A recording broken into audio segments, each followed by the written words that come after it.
Os vírus existem há milhões de anos e têm uma relação complexa com o ser humano. Esses micro-organismos tão pequenos que só podem ser vistos por um microscópio, ao longo da história têm sido responsáveis por uma variedade de doenças que afetaram toda a humanidade, desde resfriados comuns até epidemias devastadoras. Mas afinal, o que exatamente é um vírus? Por que os maiores especialistas da área ainda discutem sobre o que ele é ou se ele é ou não um ser vivo? Eu sou Lacerda e este é o tema de hoje.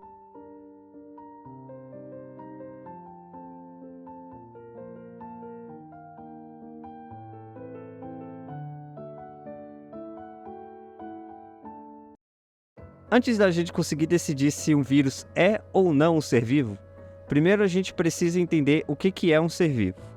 Falando de uma maneira técnica, um ser vivo é um organismo que possui as características da vida, ou seja, é um organismo que exibe atividades vitais como metabolismo, crescimento, reprodução, resposta a estímulos e capacidade de se adaptar ao ambiente.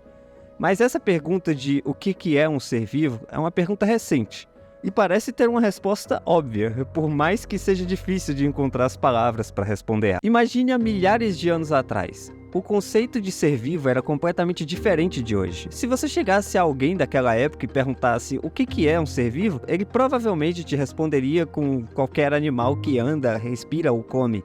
Naquela época, uma planta, por exemplo, nem era considerada viva. Até que foram descobertos os seres unicelulares, por exemplo. Bactérias, tão pequenas se comportando como se fossem vivas. Como que algo assim pode estar vivo? A partir do momento que nós fomos descobrindo mais sobre o nosso mundo e as coisas que vivem nele, fomos cada vez mais questionados sobre o que definiria algo como um ser vivo.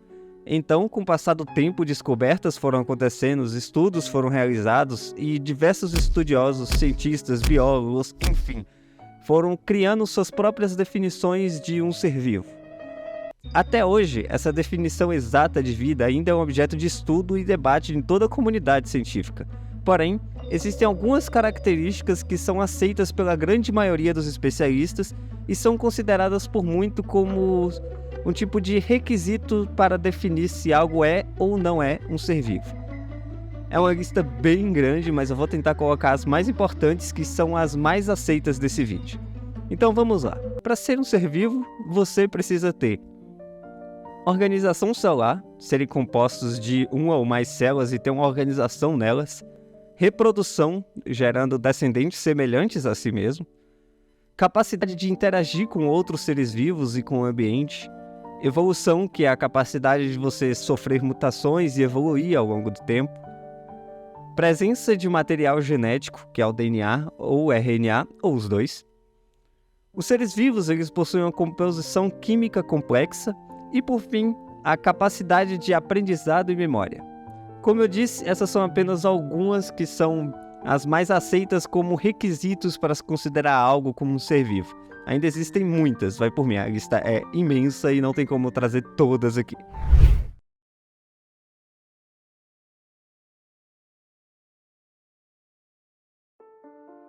Ok. Agora nós sabemos, entre aspas, o que são os seres vivos. É hora de nós vermos um pouco mais dos vírus. Os vírus são seres extremamente simples na estrutura deles. São basicamente um material genético encapsulado por uma camada protetora lá de proteína.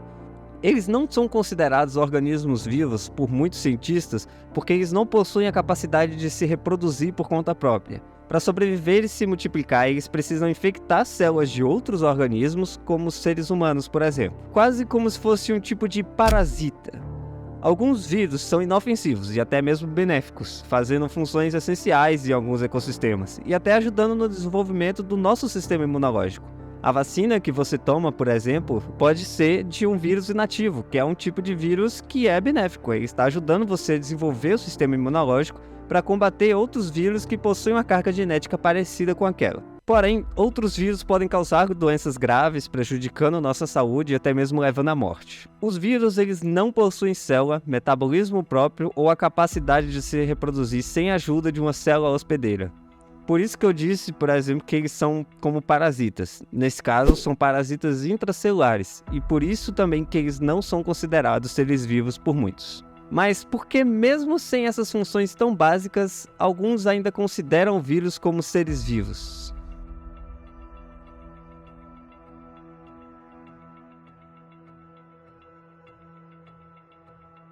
Bom, vamos lá. Agora nós já sabemos o que é um ser vivo e já sabemos o que é um vírus. Então vamos comparar os dois e tentar chegar em uma conclusão.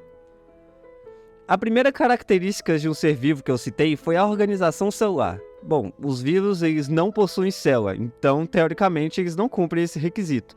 Mas eles ainda podem ser considerados como complexos moleculares organizados. Afinal, mesmo não tendo uma célula para ter uma organização celular, eles têm uma estrutura molecular que é organizada. Presença de material genético, que é o DNA ou RNA. Bom, os vírus possuem isso. Reprodução. Como eu mesmo falei, os vírus não conseguem se reproduzir sozinhos, mas ainda assim eles se reproduzem e conseguem replicar o seu material genético quando invadem uma célula. O fato de não conseguir fazer isso sozinho seria mais um tipo de limitação por não ter uma célula, mas ele ainda consegue fazer isso de outras formas. Resposta a estímulos. Os vírus eles não possuem isso, eles não têm capacidade de resposta a estímulos ambientais. Os vírus eles podem sofrer mutações e evoluir ao longo do tempo. Esse é o motivo de ter uma nova vacina da gripe todo ano, por exemplo, ou de ter tantas variantes do Covid, simplesmente porque os vírus evoluíram conforme o tempo passou. Composição química complexa, não. Em comparação às células dos seres vivos em geral, os vírus são muito mais simples na sua estrutura química. E para finalizar, os vírus não possuem a capacidade de aprendizado e memória como outros seres vivos tradicionais. Essa questão aí está mais relacionada com processos mais complexos que envolvem o sistema nervoso e estruturas específicas como o cérebro, presentes em organismos mais desenvolvidos. Bom, no final das contas, nós temos o que nós já tínhamos antes, dúvida.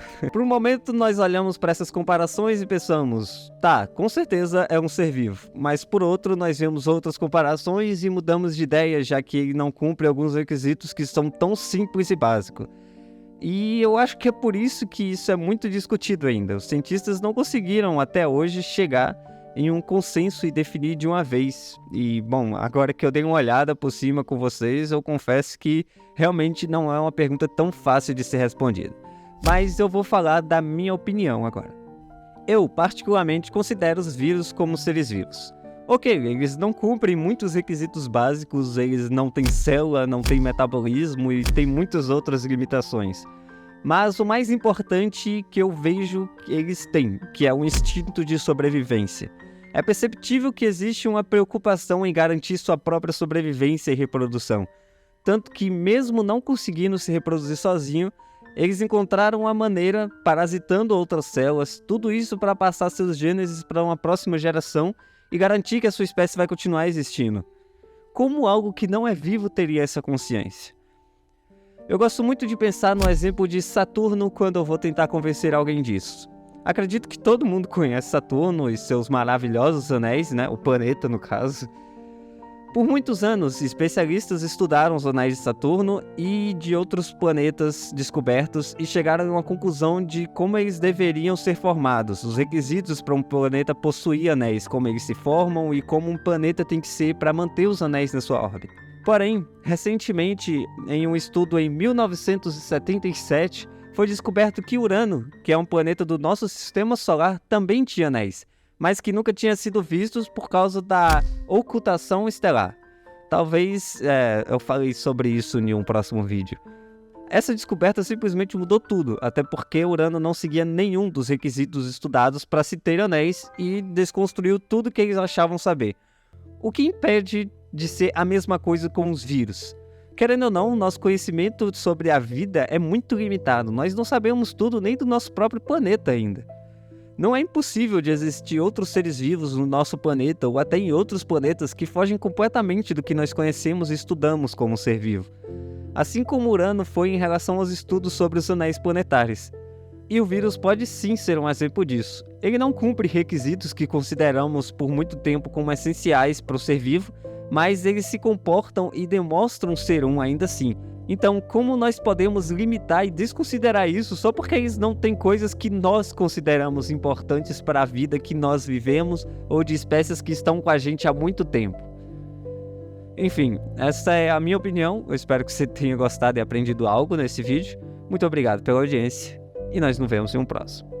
Valeu!